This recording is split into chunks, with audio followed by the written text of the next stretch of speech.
Hello,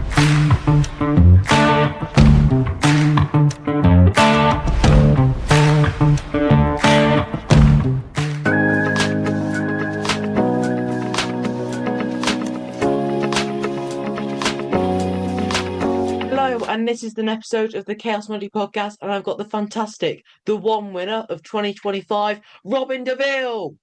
Hey, Oh, I love your Mr. Red and Mr. Blue act. But thank you. how did you? Let's start with your journey. How did you first get into magic? Well, I first started like many of us did. I had a magic kit for my seventh birthday. It was Marvin's magic kit, so it was very fun because last year I met Marvin Berglas and I did not know it was that Marvin. So I met him. I showed him the picture of me getting my first kit, and it was a very very nice moment. And I started with that. So classic magic kit with a puppet rabbit with a top hat, many different tricks inside. I worked them a lot, and I got into more deeply into close-up magic when I was like 12 or 13, with some tutorial videos that were published by Bernard Billis in France. He's a very very famous French magician, and one of the top card magician in France and in the world. And I got very interested into card magic at that point. I met him. He became my mentor. He taught me many things, and I never since then I never quit magic. So I'm still here today and still playing with cards. And of course, you're most known for your Mr. Blue, Mr. Red act. But how did you come Yep. up with the concept of that act?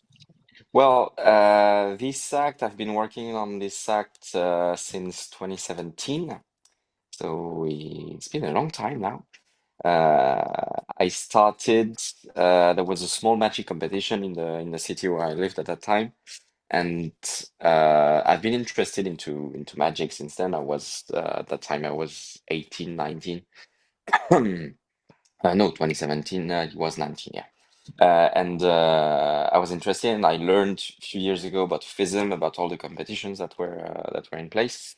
And one of my friends was already a member of the French Magic Team, which is a structure built by the National Federation to help magicians to build and to work on their act for competitions, national or international.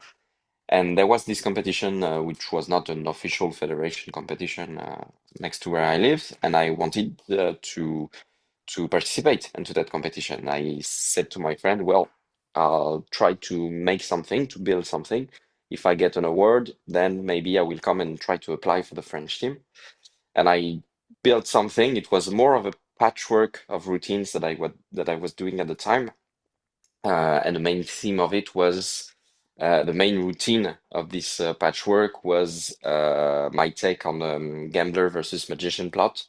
So I was telling a story of a gambler and a magician, arguing a little, trying to figure out which one was the best.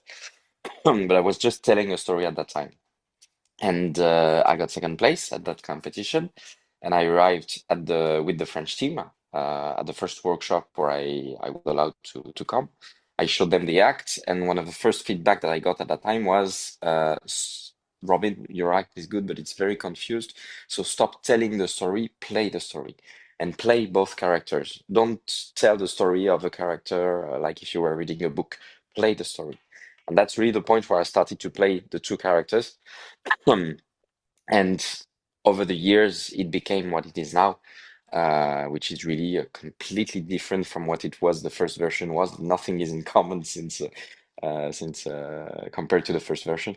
But yeah, it took a long time, and we're here today. So it was a long journey, but a good one. And of course, you won the one competition at Blackpool Yep. and the grand prize of £30,000. Yep. Before taxes. Yeah, I was Before about to. taxes. Was that like subtracted? Like what happened? Because I knew there was like a bump in the road works. Yeah, that's it. Well, the one first, I did not expect to win at all. I was just coming there to be seen a little, to test some stuff of the act because I was doing FISM few months later, so I wanted to test some of the new things. And completely unexpectedly, I won, so I was very happy with that, with a nice trophy, which is right here, and a nice bank transfer also. Um, it took me quite some time to figure that out with the French administration, and since this is not a random game win, and since it was outside a revenue from outside of the European Union, I have to pay some taxes on it, even if it is an award. So I got yes, almost a little more than 50% of it that goes to my beloved state. Very happy about that. But I still have some left, so that's cool. I was not doing that for the money anyway. So. And what was the rehearsal process leading up to Blackpool or FISM? What do you mean the rehearsal process? So was it like you were working on the act 24/7? What was Okay, like it depends. In fact, before the competition, of course, I have a schedule. I try to impose myself a certain schedule to rehearse. I'm not a full-time professional magician. I'm a professional magician, but I also have another real job, quotes, okay? Real job. I'm a network engineer in IT, and I have to find the time to rehearse at the same time as doing my job. I work a lot from home, so it's easy for that. But before the one, in fact, the one for me it was just a step in the preparation for FISM. It was my ultimate goal in 2025 FISM. And at the beginning of 2025, so I think it was the 3rd of January, I opened a notebook and I started to log everything that I was doing, that I was preparing for my different steps until FISM. I got the confirmation of Blackpool like at beginning mid-November 2024. So at that moment, I knew that I was going to perform in Blackpool a few weeks, few months after that. It was right before the Christmas season, so I did not have the time to work a lot on the act at that time. But from January 3rd, I started really to work on the act and to put the new things I wanted to put, with the objective of them being ready for Blackpool, for most of them. Part of them I knew they wouldn't be ready, but anyway. And I started to work and I started to rehearse. And the closer you get to the deadline, the more you try to rehearse. So me, when I rehearse for a big event like this, for a big competition, um, I film myself a lot. So I have my phone in front of me and I film every rehearsal that I do. I try to do it in the conditions that mean that I prepare myself, that I set my table, that I set my props as I would do it if I was on stage. And I rehearse in the real conditions. So I start my music and I just go and try to do all the acts. And I made myself a table on which for every line I have a line for a rehearsal, and on every line you have 4 columns. The first one is with the date and the time at which I rehearse, because I found out that at some time of the day I am better than others. So that means that I have to put some work to be better at these other times, because you never know exactly when you're gonna perform in competitions. The good aspects of the rehearsal and the bad aspects of the rehearsals, and some comments if I know why I had some bad points. For example, if I if after my rehearsal I think that I flashed some stuff, some technical stuff, and I look at the video and I see that indeed I flashed some stuff, then I note, okay, this is to be worked for the next one. This is to be worked for the next one. If I feel that my acting was not 100% of what I can do because I am tired or something like this, I will note it down too. And I put myself a small grade on 10 to try to evaluate if it was a good rehearsal or not, and what I need, what amount of work I need to put to be better. So I have this table, and I can follow the progression. I can follow the things that keep going well. Can follow the things that maybe sometimes were good at the beginning, then they go a little down. So I need to put some more work into these parts of the act, and that's how I work and that's how I can impose myself a structure and a rhythm in the rehearsal, and for me that pays off. And now I don't do competition anymore with this act, and I'm taking a real break from competitions right now. Thanks to this discipline that I imposed myself, my act, I know it. I can do it eyes closed, right out of the bed in the morning, and I don't really rehearse it anymore. Here I was doing it in Spain this weekend. I had to rehearse because I learned it in Spanish, so I had to be able to do it in another language that I did not know before. But if in 10 minutes I have to perform it in English or in French, um, I can do it. I can just set the props and I go and I'm already I can dive into it very easily now. So I don't need this same discipline now that I know it very well. And of course, you performed in the Opera House for the 3,000 Magicians. Yeah, that was amazing. How did you manage your nerves? Because I imagine you were very nervous. So how did you control your nerves? Um, that's what many magicians say that, and I agree, and I say that also to many magicians. The most difficult things you can do in magic, in competition, especially regarding the stress itself, I think it's FISM. Once you've done FISM, everything seems a little easy.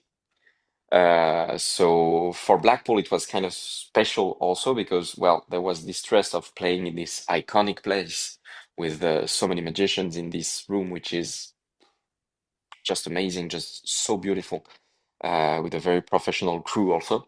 But it was a competition without really being a competition because the one is kind of specific. It's you have no category. It's all mixed. You have only one prize that is given. And when I arrived, I saw the names of the other competitors because until the D-Day, even the competitors don't know who is gonna compete there. So when I arrived, I saw the names, and when I saw the names, I immediately told myself, well, I have no chance to win, so I will just enjoy, and I will just really enjoy the experience and try to make it a good memory and try to have fun. So that's what I try to do. Of course, you always have stress because you know that when you are backstage, you hear all the people coming in, you hear the reactions of the first acts, and when you begin to set up the props behind the curtain, you know that there is a jury in the room that is gonna judge you, and you know that you have to be good, or for the jury, but also for the audience because they're here to see you, to see a good show. You have to give them a good show. And to manage the stress itself, I have some exercises, breathing exercises that I do now and then to try to manage my stress. So it was a very pleasant experience, Blackpool, very memorable one. And thanks to my previous experiences, I managed to not be drowned into my stress. So that's something that also takes time, but it was an amazing memory, really amazing memory. And what feedback helped like make your act the best acts? Like what feedback from peers or the judges helped raise your act to the next level? For Blackpool or after Blackpool? Uh, for Blackpool Orphism. Okay, for Blackpool, and I can say that because this was the first big stage where I tested and I proof tested these improvements. As I told you, this act I've been working on it for 8 years. Well, 9 years this year, but for Blackpool it was 8 years. And many different advice arrived in the over these 8 years from magicians, from my friends also who are not necessarily magicians. I improved many things, I changed many things, I changed the global structure. And before Blackpool, the biggest improvement I had were thanks to a friend who is not a magician at all. I showed him a video of my performance at FISM Europe, which was in the summer 2024, so approximately 6 months, 8 months before Blackpool. I showed him the video, and he's a professional photographer. He worked at the United Nations for many years. He does a lot of portraits, and I showed him the act on video, and he said, "Well, that's good. I'm not a magician at all, so I don't understand what you do, but visually there are some problems. He said, your red hat, okay, it's very good. The glasses that you have, the problem is that at the time I was using some small round glasses, blue glasses, and he told me that until the moment that I change into the red character with the act, with the hat, and that the glasses come back, we don't really understand that these glasses are the specificity of the blue character. They can be my everyday glasses, so they have to be more iconic. I said, okay, I take note. What else? He said, your shirt, it's good, but the blue is too clear. It has to be darker. Because when you become the red one, the blue still attacks a little the eye, and we don't understand the contrast. There is not a there is a too big contrast between the suit itself and the hat. So you have to put something more neutral. I said, okay, what else? He said, at that time I was not having the central button stripe changing color as I am doing right now and as I did in Blackpool. I had a breast pocket here on the shirt that was changing color when I changed character. And he said, this is good, but the problem is that it's not centered with the hat and the glasses, it's off center. And when you look at it as a viewer, you have to make the exercise and the brain has to think to understand what happens. So it's not good. Okay, what else? The clothes that you have, the tablecloth that you have, the material that you use, the fabric that you use is too bright, it reflects too much the light, it burns a little your face, you have to change that. I said, okay, okay, okay. And I took all the notes. I tried to put all the modifications that he suggested me. And the workshop with the French team that happened after he gave me all this advice, I arrived in front of the magicians with whom I've been working for 8 years in a row on the same act. So they know me, they can do the act for me if they want, even some of them. And I arrived and I said, okay, I changed some stuff. I won't tell you what it is. I show you the act and you tell me after. So I did the act, and at the end they told me, okay, we don't know what you changed, but it is better. I said, okay, that's what I wanted. And that's the since then that's all these advice I've applied them. They were not magic technical advice, they were more like staging advice. And I think that really made a difference. That really made a difference, especially at Blackpool, because that's really the stage and the show where everything was really ready to be proof tested. And well, the test worked. And did winning Blackpool, did it help you get bookings or like Yeah, did it help you like yeah, get yeah. going to guide It did. shows? It did. It did. At Blackpool, I had many contacts with different people for different gigs. Thanks to that, I had the opportunity to perform and lecture at the Magic Circle in London, which was like a dream when Michael Fitch approached me at Blackpool. He approached me at Blackpool the day after the competition, and he told me, "Well, we are celebrating our 120th birthday of the Magic Circle. Would you like to come and to perform?" I said, "Oh, yes, of course I would." And it got me there. When I first saw the poster of the other performers who were there, I saw Topaz. Oh my God, I'm going to be on the same stage as Topaz. Guy Hollingworth. Oh my God, Guy Hollingworth. It's going to be amazing. And it got me this. It got me some other gigs in Belgium, other lectures in England. It got me something also in Spain. The one I had in Spain was we started to plan it after Blackpool. It got me hired at Blackpool this year in 2026 to lecture also.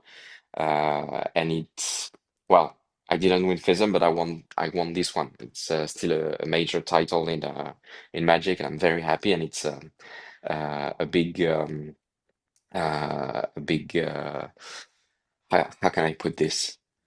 It's a big it can I can see it as a final point to the working process on this act, because since I've been working on it for a long time, I think now it is quite finished. I don't want really to put some more time and energy into trying to improve it again, because I think that I'm really happy with how it is right now. And yeah, but yeah, that was really an important step and almost a final step. This competition and the one it really changed many things, many things. And of course, you wrote your own book, the Yeah, Creating an Act book. yeah. So did you write that? Did you write the book because you won the one competition and thought I could do something about creating an act, or did you always want to make a book and thought it would be No, perfect to no. release? In fact, this book, it's my lecture notes. Oh, We took my lecture notes and we recreated all the layout. We added a chapter specifically about the one also.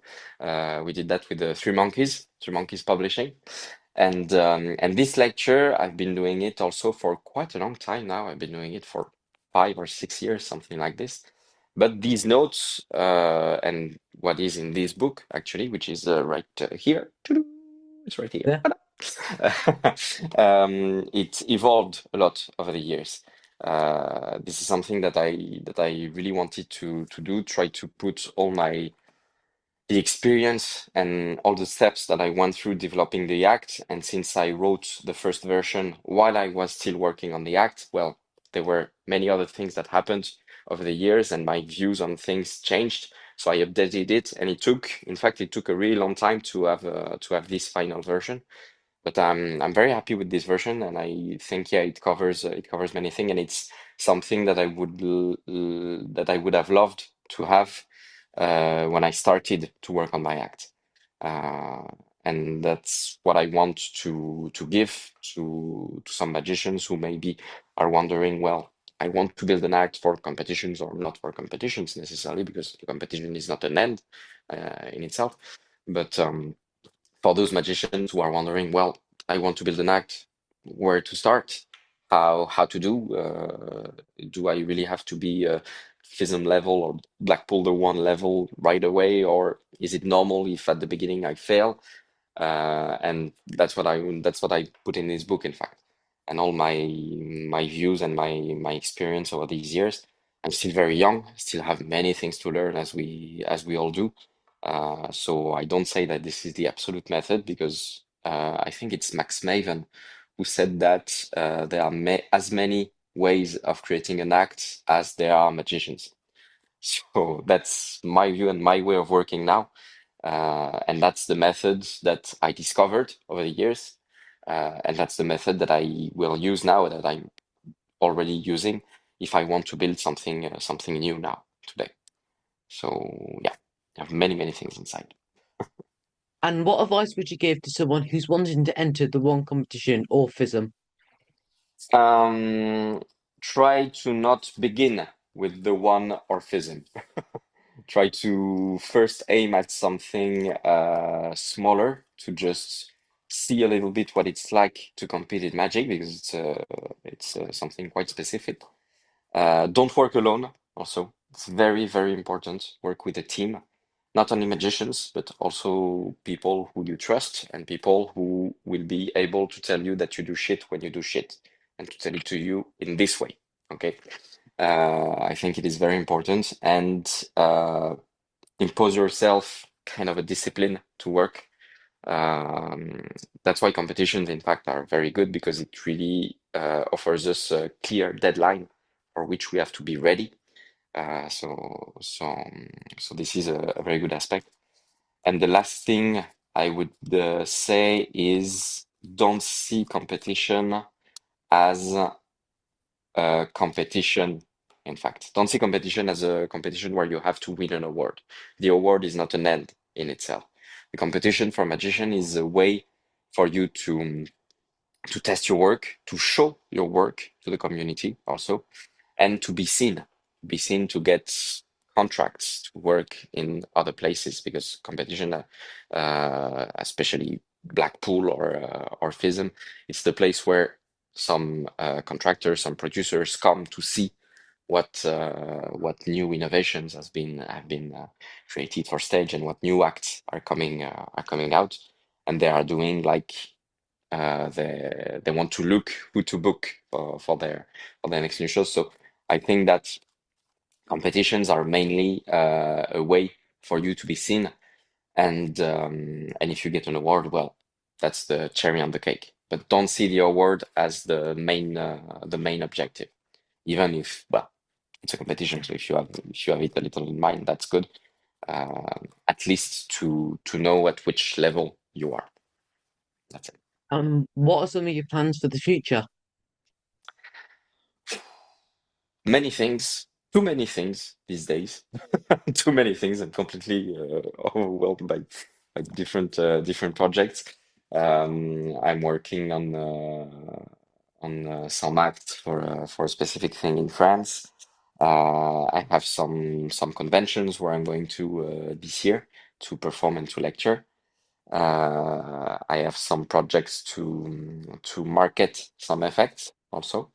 I had something that I brought that I showed to some friends at Blackpool. They said, "Oh, this is good. This could sell. This can be a very interesting thing to give to sell and stuff." So I'm thinking about it. I'm coaching now the French team, so I'm helping other magicians to improve their acts for competition. So I follow them a lot. And I have some ideas. Well, I have a show that I've written also, and that I will finally have time to work on and to rehearse, because this show had been written for 2 or 3 years, but with Blackpool, with FISM, had too many things to take care of and to rehearse, so I did not have time to really dive into it and work on it properly. But apart from that, I have also an idea of a new act or new acts that may be fitted for competition, but um, I'm letting the project grow in my mind a little. I'm letting it grow a little. Right now, I have some ideas. I have some flashes of images that I want, of the emotions that I want to give during the act. But I don't want to really put right now my time and my energy into it. But it will come out one day for sure, for sure. So we will see when and how. And finally, where can people buy your fantastic book? Dash lecture Um, notes. yeah, just like to note, this book can be found. It will be available soon on the Three Monkeys Publishing website. So it will be published in the next few weeks. This is one of the many things that I have to do these days. I have to film a trailer for them to release it. I have to. They've been asking me to do it for the past 2 weeks, and I still don't have time to do it. Oh, I'm so tired. But I have to do it in the next few days, and it will be available on their website. It will be, I think, also distributed in other magic shops online, because they work a lot with Murphy's too. So we will see how it goes, but for sure it will be on the Three Monkeys site. And if you see me in a lecture, where I do a lecture in English, because this book so far only exists in English, I will have some to sell also at the end of the year. I think there is a lecture tour that will be planned in Europe, Northern Europe. So it can be also an opportunity to get that. Well, thank you for being on the podcast. Thank you so much. Thank you very much for watching this episode of the podcast. Goodbye.